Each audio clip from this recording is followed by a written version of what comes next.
Yes, so hello everyone, Hitesh here and today we're gonna talk about the movie called The Kashmir Files। हाल ही में मैंने the Kerala story को भी cover किया था, अगर वो वीडियो नहीं देखा तो उस मूवी को भी जरूर देखिएगा। हालांकि ये मूवी मैं इस मूवमेंट पर एक्सप्लेन नहीं करना चाहता था, लेकिन कमेंट सेक्शन में हैवीली डिमांड आ रही थी इस मूवी की, और बीइंग अ क्रिएटर मेरा ये काम है, जैसी आपकी डिमांड वैसा है हमारा काम। इसे शुरू करने से पहले एक बहुत ही ज्यादा इंपॉर्टेंट बात कह देना चाहता हूँ कि इस मूवी में जो भी इंसिडेंट्स दिखाए गए हैं वो सत्य घटना पर आधारित हैं। जो भी चीजें इसमें हुई हैं वो सचमुच कश्मीर में हो चुका था। कैसे धर्म के नाम पर कुछ टेररिस्ट कुछ मासूम लोगों की जान से खेलकर उन्हें उनके ही घर से बाहर निकाल देते हैं। और मैंने ये बात द केरला स्टोरी में भी कही थी और यहाँ पर भी कह देता हूँ, इसे एक्सप्लेन करने के पीछे मेरा किसी मुस्लिम, इस्लाम या फिर उनके मजहब को टारगेट या पॉइंट करने का कोई भी उद्देश्य नहीं है। This movie is only explaining for entertainment purpose, तो इसे सिर्फ एक मूवी की तरह ही लीजिएगा,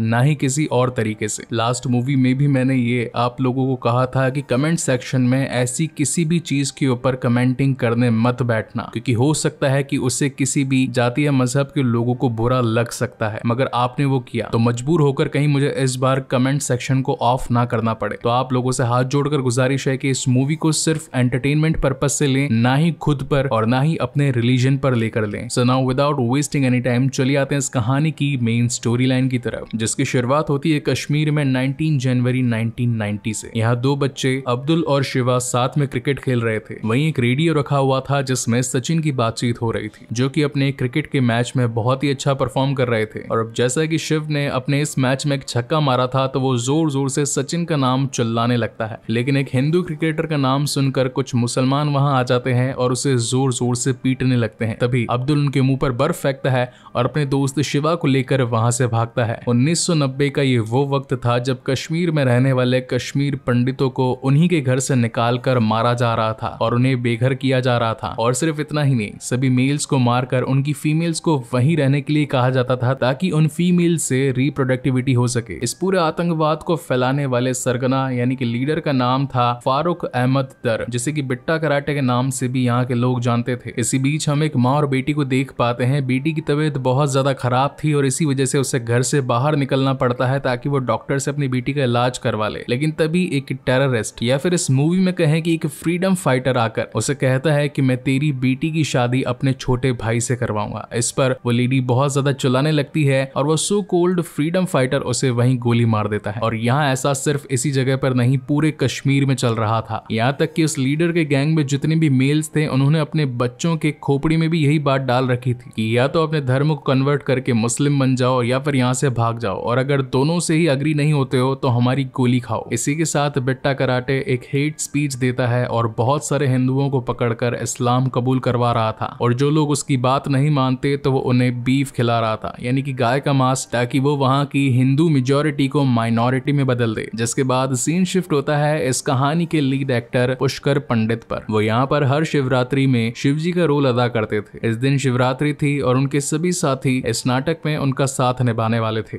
यहाँ हमें पुष्कर की फैमिली के बारे में भी पता चलता है, जिसके घर में उनका बेटा, उनकी बहू और इसी के साथ दो छोटे बच्चे थे। बड़ा बच्चा शिव जो कि अब्दुल के साथ क्रिकेट खेल रहा था, वहीं एक छोटा बच्चा कृष्णा जिसकी उम्र महज 6-7 महीने ही थी। काफी देर हो चुकी थी और शिव घर पर नहीं लौटा था। इसी वजह से परेशान होकर पुष्कर पंडित शिव को ढूंढने के लिए अपने स्कूटर पर निकल पड़ते हैं। कुछ देर आगे जाने पर उन्हें ये दोनों बच्चे मिल जाते हैं और वो उन्हें अपने स्कूटर पर बिठाकर भागने लगते हैं, क्योंकि उनके पीछे बहुत सारे टेररिस्ट लगे होते हैं। इसी बीच वहां पर एक आर्मी की गाड़ी आती है और कहती है कि हमारे साथ चलिए, क्योंकि इस वक्त अकेला घूमना खतरे से खाली नहीं है। मगर अफसोस की बात, वहां पर कुछ टेररिस्ट आकर उस गाड़ी के नीचे बॉम्ब फेंक देते हैं और आर्मी की जीप वहीं फट जाती है। दूसरी तरफ यहाँ बिट्टा कराटे पुष्कर के घर पहुंचता है। करण यानी कि पुष्कर का बेटा वो उनसे लड़ने के लिए आगे जाता है, लेकिन शारदा उसे रोकती है और बोलती है कि उनके हाथों में गन्स हैं, प्लीज उनसे मत लड़ो और जाकर ऊपर छिप जाओ। मगर तभी उनका पड़ोसी उन टेररिस्ट को बता देता है कि वो ऊपर चावल की ट्रंक में छुपा हुआ है, और जैसे ही बिट्टा कराटे उसके घर में घुसता है वो सीधा ऊपर जाता है। शारदा उन्हें रोकने की बहुत कोशिश करती है। पूरी फैमिली के सारे लोग रो रहे थे, लेकिन बिट्टा कराटे किसी की नहीं सुनता और उस ट्रंक पर गोलियां चलाना स्टार्ट कर देता है, जिसके अंदर करण मौजूद था। जमीन पर लहू लहरा रहा था और अब बारी थी उन बाकी के घर वालों की। इसी वक्त यहाँ पर पुष्कर भी पहुंच जाते हैं, जिसे देखकर वो बहुत ज्यादा हैरान परेशान होते हैं और बिट्टा से कहते हैं कि तू तो कभी मेरा स्टूडेंट था, मैंने तुझे पढ़ाया था और आज तू मेरे ही घर वालों के साथ ऐसा कर रहा है। जिस पर बिट्टा कहता है कि मैं तेरा स्टूडेंट कभी हुआ करता था, आज मैं हूँ कमांडर फारूक अहमद दर। वो आकर शारदा से कहता है कि अगर अपने परिवार को बचाना चाहती है तो इन मुट्ठी भर चावलों को खा ले जिनके अंदर करण का खून था। शारदा बहुत ज्यादा डर चुकी थी मगर अपने परिवार को बचाने के लिए उसे ऐसा करना पड़ता है। जिसके बाद सीन शिफ्ट होता है प्रेजेंट टाइम में और यहाँ हम ब्रह्मदत्त को देख पाते हैं जो कि अभी भी कश्मीर में ही रह रहा था। और जो हमें पुष्कर की फैमिली दिखाई गई थी तो उस वक्त जो 7-8 महीने का छोटा बेटा कृष्णा था वो अब दिल्ली में शिफ्ट हो चुका था और आज अपने दादा की अस्थियां लेकर उनके फ्रेंड्स के बीच आया था, क्योंकि मरने से पहले कृष्णा के दादाजी ने कहा था कि अगर मुझे कुछ हो जाए तो मेरी अस्थियों को सिर्फ कश्मीर में मेरे घर में ही फैला देना। यहाँ पर हम पुष्कर जी के कुछ दोस्तों को देख पाते हैं जो कि थे महेश कुमार पेशे से एक डॉक्टर, हरि नारायण जो कि कभी अपने वक्त में डीजीपी थे, अतुल श्रीवास्तव जो कि अपने वक्त में एक जर्नलिस्ट थे, ब्रह्मदत्त जो कि अपने टाइम पर होम मिनिस्टर थे। कृष्णा को अभी तक ये नहीं पता चला था कि उसके माता पिता की मौत कैसे हुई। उसे तो बस अभी तक यही लग रहा था कि एक स्कूटर से जाते वक्त एक एक्सीडेंट में उन दोनों की डेथ हो गई, लेकिन सच्चाई क्या थी ये अभी तक उससे कोसों दूर थी। और हमें दिखाया जाता है 2016 का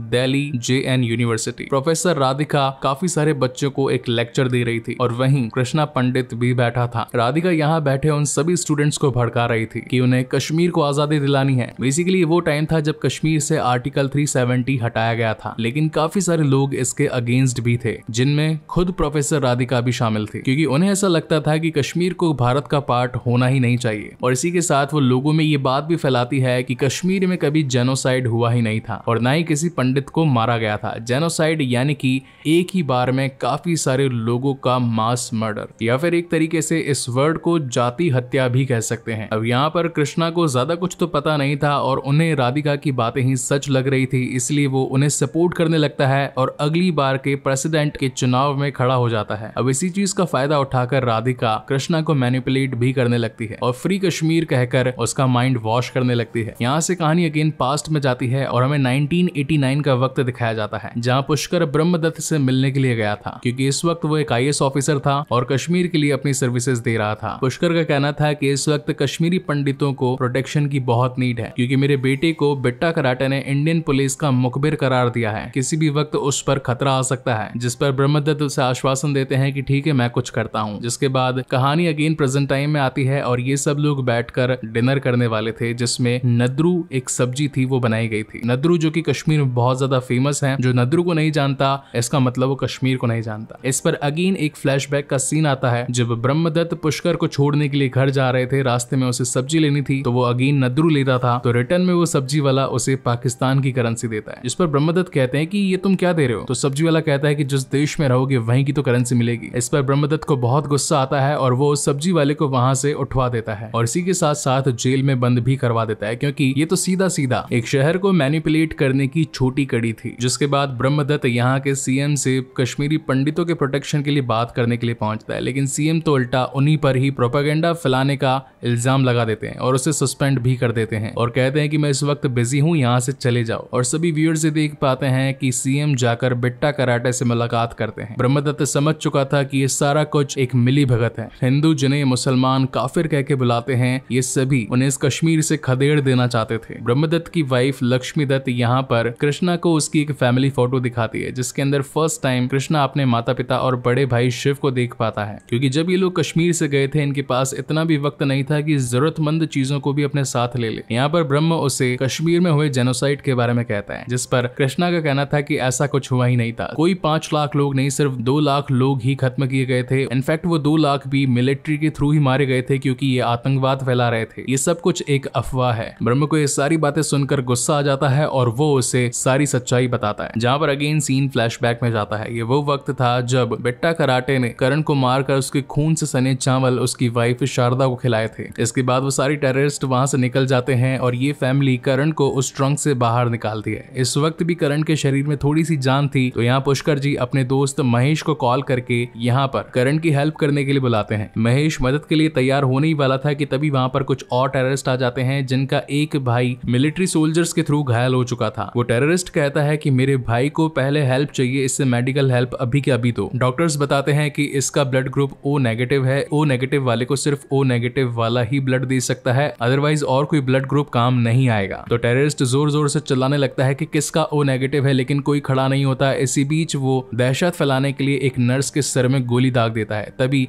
एक शख्स डर के मारे खड़ा होता है और कहता है कि मेरा ब्लड ग्रुप O नेगेटिव है। लेकिन इनका टेररिज्म यहीं खत्म नहीं होता। उस बंदी का एक बोतल खून निकाल लेने के बाद में वो उसकी नली को यूं ही फर्श पर खुला छोड़ देते हैं। डॉक्टर कहते हैं कि ऐसे तो ये मर जाएगा, जहां पर टेररिस्ट कहता है कि हमारे एक जान के बदले हम 2 काफिरों की जाने लेंगे, और आजादी आजादी कहकर चिल्लाने लगते हैं। वक्त पर महेश पुष्कर के बेटे की हेल्प करने के लिए नहीं पहुंच पाता और करण की डेथ हो जाती है, जिसके बाद पुष्कर ब्रह्म को कॉल कर बताता है कि उन जालिमों ने मेरे बेटे को गोली मारकर उसकी हत्या कर दी। इसी के साथ वो ये भी कहता है कि जब पूरे भारत के साथ ऐसा होगा तो तुम भी उन्हीं लोगों में से एक होगे जिनकी वजह से ये सारा कुछ कांड हो रहा होगा। जिसके बाद पुष्कर अपने घर वालों को वहां से लेकर कहीं दूर निकल जाता है, लेकिन रास्ते में हम कुछ पेड़ों पर कश्मीरी पंडितों की लाशें लटकती देख पाते हैं। सचमुच ये सीन दिल दहला देने वाला था कि आखिर अपने मकसद को कामयाब करने के लिए लोग किस हद तक गिर सकते हैं। जिसके बाद ये लोग एक ऐसी जगह पर आते हैं, यहाँ और भी रेफ्यूजीज थे जो कि कश्मीर से अपनी जान बचाकर यहाँ तक पहुंचे थे। इस जगह का नाम था पुरखू कैंप जम्मू। हर कोई यहाँ पर टेंट में रह रहा था और यहाँ पुष्कर की तरह और भी ऐसे कई सारे लोग थे जिनकी फैमिली को दौड़ा दौड़ा कर मारा गया था। इंडियन आर्मी के थ्रू बचाए गए ये लोग, इनके पास ना ही घर था और ना ही घर से लाया गया सामान था। इनफैक्ट इन्हें राशन भी जो मिलता था, इन्हें आधा पेट खाकर काम चलाना पड़ता था। ये सब लोग अब बस इसी आस में जी रहे थे कि जब हम वापस से अपने घर पहुंचेंगे तो हमें भरपेट खाना मिलेगा और सारी सिचुएशन अगेन नॉर्मल हो जाएगी। कुछ दिन उसी कैंप में बिताने के बाद में हम पुष्कर जी को देख पाते हैं जिनकी आईसाइट धीरे धीरे खराब होती जा रही थी। इसी के साथ साथ वो अपनी मनोस्थिति भी खो रहे थे। अगर साफ शब्दों में कहूं तो एक इंसान के ऊपर जब बहुत ज्यादा मेंटल प्रेशर हो जाता है तो वो इंसान अपने सोचने समझने की हालत भी खो देता है। और फिर एक दिन उन सभी से मिलने के लिए IAS ब्रह्मदत्त वहां पर आते हैं, जो कि अब एक IAS ऑफिसर से प्रमोट होकर एक होम मिनिस्टर एडवाइजर बन चुके थे, जिनके साथ इस बार होम मिनिस्टर भी वहां उन लोगों की देखरेख के लिए आए थे। वहां मौजूदा सारे लोग अपनी अपनी प्रॉब्लम्स उन्हें एक एक करके बताने लगते हैं। इसी बीच वहां पुष्कर पंडित पहुंच जाता है हाथ में एक बैनर लिए जिस पर लिखा था रिमूव आर्टिकल 370। ब्रह्मदत्त उसे देखकर पूरी तरीके से हिल चुका था, क्योंकि अपने दोस्त की ऐसी हालत आखिर कोई भी देखेगा तो उसके पैरों तले जमीन खिसक जाएगी। पुष्कर की आंखें और उसका दिमाग इस कदर खराब हो चुका था कि वो अपने सामने खड़े दोस्त को भी नहीं पहचान पा रहा था। ब्रह्मदत्त को ये सब कुछ देखकर बहुत बुरा लगता है और वो उसकी फैमिली के पास बातचीत करने के लिए पहुंचता है। वो शारदा से कहता है कि मैं तुम्हारे रहने के लिए एक छोटे से घर का बंदोबस्त तो करवा ही सकता हूँ, इसी के साथ एक जॉब का भी जुगाड़ कर दूंगा ताकि तुम लोग अपना आराम से पेट पाल सको। शारदा की हालत तो वैसे भी बहुत ज्यादा खराब थी, तो वो उनके द्वारा दिखाए गए घर में रहने के लिए तैयार हो जाती है। यहाँ से कहानी करीब 1 साल आगे बढ़ती है। ये लोग यहाँ पर रह तो रहे थे, लेकिन इधर के हालात भी कुछ कुछ कश्मीर जैसे ही थे। दूसरी तरफ हम बिट्टा कराटे को देखते हैं, जो कि इस वक्त मीडिया में आया था। एक टेररिस्ट होने के बावजूद भी आज जर्नलिस्ट उसका इंटरव्यू ले रहे थे। यहाँ पर ये टेररिस्ट यानी कि फारूक अहमद दर अपने आप को एक फ्रीडम फाइटर बताता है और अपने आप को गांधी जी और भगत सिंह से कंपेयर करता है। ये सब चीजें जब टीवी पर टेलीकास्ट हो रही थी तो पुष्कर भी इस न्यूज को देख रहा था और काफी ज्यादा चिंतित होता है कि आखिर 1 साल में ये लोगों तक मीडिया के थ्रू पहुंच गया, न जाने किसी दिन PM तक भी पहुंच जाएगा। मैं इतने साल से मेहनत कर रहा हूँ कि PM तक अपनी बात को पहुंचा सकूं, लेकिन आज तक मेरी एक भी बात उन तक नहीं पहुंची। ये आगे इन कहानी प्रेजेंट टाइम में आती है। ये वो वक्त था जब कृष्णा बड़ा हो चुका था और अपने दादा पुष्कर पंडित के पास आता है। उनकी आखिरी सांसें जब वो ले रहे थे तो अपने बेटे को कहते हैं कि अगर मैं मर भी जाऊं तो मुझे अपनी जमीन यानी कि कश्मीर में ही फैला देना। ये सीन बहुत ही ज्यादा सेंटी था और मैं तारीफ करना चाहूंगा कहानी के हर एक एक्टर की, जिसने अपनी पूरी ताकत लगा दी अपने किरदार को जिंदा रखने के लिए। और मेरे ख्याल से शायद ये भी एक रीजन हो सकता है सभी लोगों का इस मूवी की डिमांड करने के पीछे। अब यहाँ से हमें वही सीन दिखाया जाता है जहाँ पर ब्रह्मदत्त ने ये सारी स्टोरी कृष्णा को बताना स्टार्ट किया था कि तुम्हारे पेरेंट्स के साथ हुआ क्या क्या था। कृष्णा भी बात समझ चुका था कि राधिका मेनन उसका दिमाग वॉश कर रही है और उसे कश्मीर के लिए भड़का रही है और इनडायरेक्टली बिट्टा कराटे से हाथ मिलाने के लिए कह रही है। जिसके बाद सीन शिफ्ट होता है कश्मीर में और यहाँ हम महेश, अतुल, हरिनारायण और ब्रह्मदत्त को देख पाते हैं, जो कि अपने दोस्त पुष्कर नाथ पंडित की अस्थियों को आज इस घर में या फिर कहें कि इस कश्मीर की वादियों में फैलाने के लिए आए थे। उनके घर में एक शिवजी का मंदिर था, लेकिन वहां से शिवजी को हटा दिया गया था और यहाँ का लोकल फ्लैग फहरा दिया था। लेकिन ये सभी मिलकर वहाँ का फ्लैग हटाकर शिवलिंग को अगेन स्थापित कर देते हैं और फिर कृष्णा अपने दादाजी की अस्थियां अपने घर और कश्मीर में अर्पित कर देता है। और अब फाइनली इसी तरीके से पुष्कर पंडित की अंतिम ख्वाहिश पूरी होती है। वहाँ के सारे काम को निपटाकर कृष्णा एक आदमी के साथ बिट्टा कराटे से मिलने के लिए जाता है और हम व्यूअर्स को यह पता चलता है कि वो शख्स और कोई नहीं बल्कि बचपन में शिवा का दोस्त अब्दुल था। अब्दुल उसे पूरी कहानी बताता है कि आज से पहले 1990 में क्या क्या हुआ था। हमने कभी भी कश्मीरी पंडितों को यहाँ से भगाने के बारे में नहीं सोचा। कृष्णा उससे पूछता है कि आखिर उस वक्त हुआ क्या था, जहाँ पर अब्दुल उसे सारी बातें बताने लगता है। मीनवाइल ये सारी चीजें कृष्णा अपने फोन में रिकॉर्ड कर रहा था। अब्दुल कहता है कि मैं और मेरा परिवार कभी भी तुम्हारे परिवार के खिलाफ नहीं था, बल्कि शिव तो मेरा बहुत अच्छा दोस्त था। ये सारा किया कराया बिट्टा कराटे का ही था, क्योंकि उसे काफिरों से सख्त नफरत थी। इस वक्त हम कृष्णा को देख पाते हैं जो कि बिट्टा कराटे के सामने खड़ा था। बिट्टा कहता है कि तुम एक अच्छे इंसान हो, अपनी युवा पीढ़ी को एक सही जगह पर लेकर जा रहे हो। कश्मीर पहले भी एक आजाद मुल्क था और आगे भी आजाद मुल्क ही रहना चाहिए। इसकी सुरक्षा हमारे हाथों में है। मैं तो एक फ्रीडम फाइटर हूँ जो कि गांधी जी और भगत सिंह जैसा काम कर रहा हूँ। उन लोगों को मैंने नहीं मारा, बल्कि मिलिट्री फोर्सेस ने मारा और नाम उल्टा मुझ पर लगा दिया। उस वक्त जब हिंदुस्तान पाकिस्तान के बीच जंग चल रही थी तो खुद ही कश्मीरी पंडित कश्मीर को छोड़कर भाग रहे थे, इसमें हमारा कोई दोष नहीं। ये सब कुछ सुनने के बाद में कृष्णा को लगने लगता है कि सचमुच बिट्टा कराटे सही बोल रहा था। इस बात पर अगेन वो आर्गुमेंट करने के लिए ब्रह्मदत्त के पास पहुंच जाता है। इसी के साथ उसे बहुत खरी खोटी भी सुनाता है कि आपने एक देश के फ्रीडम फाइटर के लिए इतना बुरा भला कहा। और अब जब पानी सर से ऊपर निकल जाता है तो कृष्णा को सारी सच्चाई बताने का वक्त आ चुका था। जिसके बाद उसके सामने 3 फाइल्स रखी जाती है जिसमें कश्मीर के उस जेनोसाइड के बारे में लिखा था जो कि आज से 33 साल पहले हुआ था, यानी कि करीब 1991-92 में। जब कृष्णा उन फाइल्स को पढ़ता है तो उसके होश उड़ जाते हैं, पैरों तले जमीन खिसक जाती है, क्योंकि जो उस फाइल्स में लिखा था वो एक दर्दनाक सपने से ज्यादा और कुछ नहीं था। पूरी फैमिली को किसी और ने नहीं बल्कि बिट्टा कराटे ने ही मारा था। इसके बाद सारी सच्चाई जान लेने पर वो पहुंच जाता है अपनी कॉलेज में। यहाँ राधिका अगेन भड़काऊ भाषण दे रही थी और अब क्योंकि कृष्णा वहाँ का प्रेसिडेंट बन चुका था तो राधिका कुछ शब्द बोलने के लिए कृष्णा को